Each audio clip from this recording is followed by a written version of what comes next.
গতকালের বৃষ্টির পর রাজধানীর বাড্ডা, বাসাবো, শান্তিনগর সহ বিভিন্ন এলাকা এখনো পানির নিচে। অলিগলি থেকে শুরু করে প্রধান প্রধান সড়কে জলাবদ্ধতাও রয়েছে।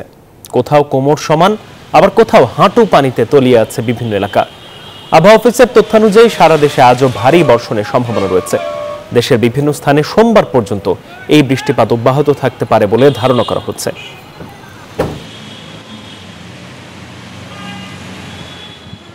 নতুন এক্সপেল এর নতুন ফর্মুলা আরপিএম এর ডুয়েল অ্যাকশনে ঘরের মশা বাঁচবে না, বাইরের মশা আসবে না।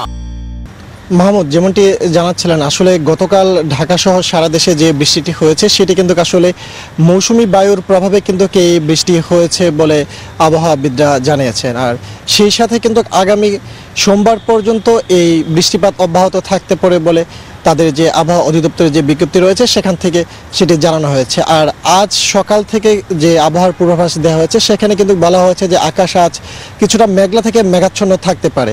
গতকাল যে ভারী বর্ষণ হয়েছে সেই বর্ষণে কিন্তু সবচেয়ে বেশি বৃষ্টিপাত রেকর্ড করা হয়েছে কক্সবাজারে, সেখানে 390 মিলিমিটার বৃষ্টিপাত রেকর্ড করা হয়েছে। আর ঢাকায় রেকর্ড করা হয়েছে 109 মিলিমিটার বৃষ্টিপাত।